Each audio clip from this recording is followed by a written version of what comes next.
என் பேர் அன்பு சார், பெரம்பூர்லேருந்து வரேன்.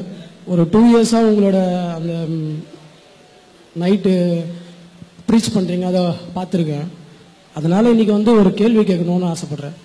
என்னன்னா, தூதுவர்கள் இப்ராஹிம்லேருந்து நபி வரைக்கும் முகமது நபி வரைக்கும் ஏன் அந்த இடத்துல தான் இருந்திருக்காங்க? ஏன் மற்ற ஏசியாலேயோ மற்ற நாடுகளையோ அகண்டுகளோ ஏன் வரவில்லை? அந்த சகோதரர் என்ன கேட்கிறாருன்னு கேட்டா, இறை தூதர்கள் நம்ம நபிமார்கள் சொல்றோம் இல்லையா, தீர்க்கதரிசிகள், அவங்க எல்லாருமே ஏன் அரபு நாட்டில் வந்தாங்க, ஏன் நம்ம நாட்டு பக்கம்னா ஒருத்தர் வரக்கானா அப்படிங்கிற அடிப்படையில் அவங்க கேள்வி கேட்கிறாங்க. அதாவது இஸ்லாத்தை பொறுத்த வரைக்கும்ங்க அரபு நாட்டில் தான் நபிமார்கள் வந்தாங்க அப்படிங்கிற கொள்கையை இஸ்லாம் ஏற்றுக்கொள்ளவே இல்லை. இஸ்லாம் எங்களுக்கு என்ன சொல்லி தருகிறது? எல்லா சமுதாய மக்களுக்கும் இறை தூதர்கள் இம்மின் உம்மத்தின் இல்லா ஹலாஃபிஹா நதீர், எந்த ஒரு சமுதாயமாக இருந்தாலும் அவர்களுக்கு எச்சரிக்கை செய்யக்கூடியவர்கள் வராமல் இருந்ததில்லை அப்படின்னு குர்ஆன்ல வசனம் இருக்கிறது. அதே மாதிரி இன்னொரு வசனத்தில் அல்லாஹ் சொல்லி காட்டுகிறான், ஒமா அர்சல்னா மிர் ரசூலின் இல்லா பி லிசானி கௌமிஹி, எந்த ஒரு இறை தூதரை அனுப்புறதா இருந்தாலும் அவருடைய சமுதாயம் என்ன பாஷை என்ன மொழி பேசுகிறதோ அந்த மொழி பேசக்கூடியவரை தான் அனுப்பி இருக்கிறோம்.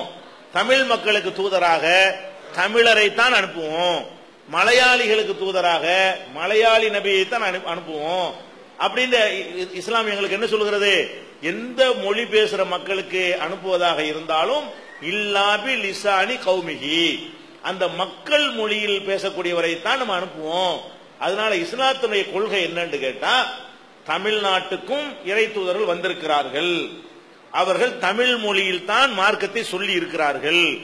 இந்தியாவுலையும் உலகத்திலையும் உள்ள எல்லா பாஷைகளுக்கும் இறைவனுடைய தூதர்கள் வந்திருக்கிறார்கள். அவங்க என்ன செஞ்சிருக்கிறாங்க? அந்தந்த மொழியில் தான் மக்களுக்கு சொல்லி இருக்கிறார்கள். இதை நம்ம நம்பணும். முஸ்லிம்களாகிய நாங்கள் என்ன செய்யணும்? இதை எல்லா பாஷைக்கும் இறை தூதர் வந்திருக்காரு நம்பணும். ஆனா முகமது நபிக்கு பிறகு வரல, அவர் கடைசி தூதர், உலக தூதர். கடைசி தூதர் உலக தூதருக்கு ஒரு மொழியில தான் அனுப்ப முடியும். அதனால அவர் வந்தது உலகத்துக்குலாம் அந்த மெசேஜ் இன்னைக்கு வந்துருச்சு பாருங்களேன். அவ அரபியாவில் வந்தா கூட நமக்கு தமிழ்ல நம்ம புரிஞ்சு விளங்கிட்டோமா இல்லையா? அந்த செய்தி வந்துருச்சுல.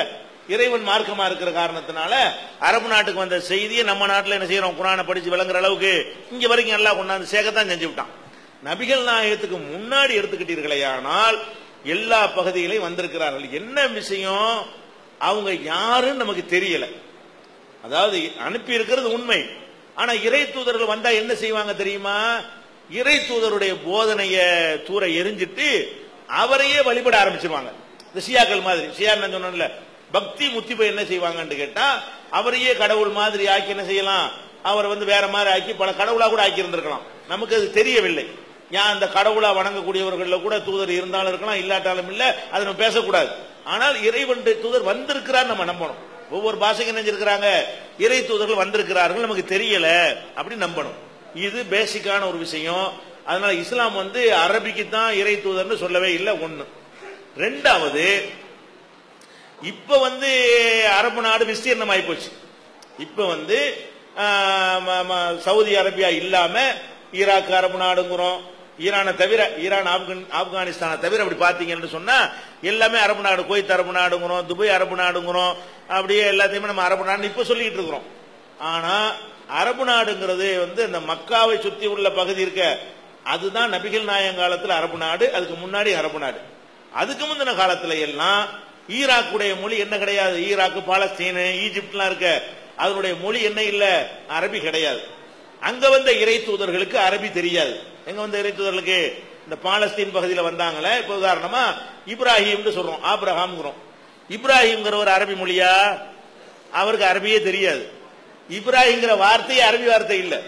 இப்ராஹிம்ங்கிற வார்த்தை என்ன வார்த்தை இல்ல? இப்ராஹிம் அரபி வார்த்தை இல்லை, இஸ்மாயில் அரபி வார்த்தை கிடையாது, இஸ்ஹாக் அரபி வார்த்தை கிடையாது, யூசுப் அரபி வார்த்தை கிடையாது, அய்யூப் அரபி வார்த்தை கிடையாது, நூஹ் அரபி வார்த்தை கிடையாது, மூசா அரபி வார்த்தை கிடையாது, ஈசா அரபி வார்த்தை கிடையாது. ஒட்டுமொத்த குர்ஆன்ல சொல்லப்பட்ட நபிமார்கள் பேரை எடுத்து பாத்தீங்கன்னா சாலிஹ்ங்கிறது அரபி வார்த்தை, முகமதுங்கிறது அரபி வார்த்தை. 25 பேரை பத்தி குர்ஆன்ல சொல்லப்பட்டிருக்கிறது. இந்த 25ல 2 பேருக்கு தான் என்னது அரபு மொழியில் அதுக்கு அர்த்தம் இருக்கிறது.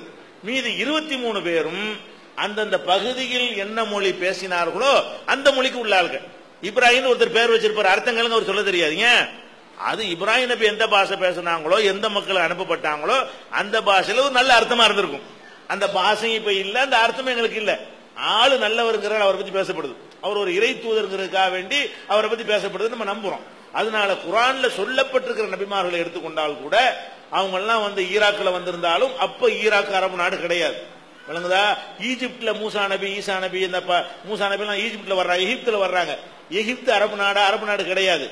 இஸ்லாமிய அரசு அமைந்த பிறகு, இஸ்லாம் வேகமாக எல்லா பகுதியிலையும் பரவுன பிறகு, இஸ்லாத்தின் தாக்கத்தின் காரணத்தினால ஈராக் அரபு மொழியா மாறுது, எகிப்து அரபு மொழியா மாறுகிறது, பாலஸ்தீன் அரபு மொழியா மாறுகிறது. அந்த இஸ்லாமுடைய ஆட்சி அமைந்த நபிகள் நாயகத்துக்கு பிந்தி அது அரபி மொழியாக பின்னாடி மாற்றி கொண்டார்களே தவிர அவங்களுடைய மூல மொழி என்னது? எபிரேய மொழி, அரமாயிக் மொழி. இதுதான் அந்த பகுதியில் வழக்கத்தில் இருந்த ஒரு மொழி. அதனால வந்து குர்ஆன்ல சொல்லப்பட்டிருக்கிற நபிமார்களும் கூட யார் கிடையாது? அரபிகளே கிடையாது. அவங்களுக்கு அரபிக்கு 2 பேர் தான் அரபு மொழியில அந்த பேருக்கு அர்த்தம் வரும். சாலிஹுக்கு அரபில நல்ல சாலிஹின் பேர் வைக்கிறீங்கல்ல, நல்லவர்னு அதுக்கு அர்த்தம் சாலிஹான மனுஷன். சாலிஹுங்கிறது அரபி வார்த்தை. அது மாதிரி முகமதுங்கிற அரபி வார்த்தை. மற்ற 23 நபிமார்கள் குர்ஆன்ல சொல்லப்படுறாங்க. அவங்க அரபு நபியும் கிடையாது, அவங்களுக்கு அரபி தெரியவும் செய்யாது, அந்த பேருக்கு அரபில அர்த்தமும் கிடையாது, அரபில அது ஒரு சொல்லும் கிடையாது. அதனால எல்லா பகுதிகளுக்கும் இறை தூதர்கள் வந்திருக்கிறார்கள் என்பதுதான் இஸ்லாத்தினுடைய